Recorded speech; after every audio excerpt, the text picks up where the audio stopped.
Welcome to The Final Cut. I'm your host, Michael Barrett, and today we'll be talking about Black Phone 2, which released on October 17th, 2025 in the United States.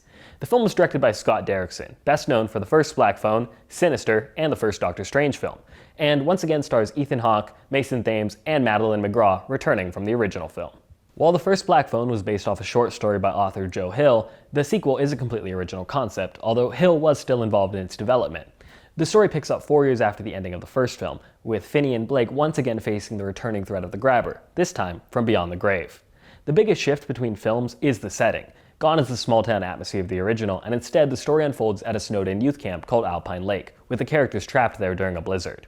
The best parts of this movie are when it leans into that setting, and several sequences take great advantage of the frozen-over lakes and the snow. Unfortunately, Black Phone 2 fails to live up to its potential in almost every other way. The film's titular gimmick of the Black Phone seems to have lost some of its significance, with characters like Gwen and the caretaker of Alpine Lake now both able to communicate with the spirits as well. The Black Phone as a whole seems to take the back seat in favor of Gwen's prophetic dreams, and Gwen almost seems to replace Finney as the main character, which is unfortunate given the slew of opportunities his character has given his history with the Grabber. The movie suffers from uneven to genuinely terrible writing, with Gwen's dialogue being especially atrocious. While the character's vulgarity was amusing in the first film, this time around it feels forced, and it gets to the point where it begins to sound like something from the CW. Big portions of the film feel severely cut down or edited out, notably a potential relationship between Finney and a character at the camp named Mustang.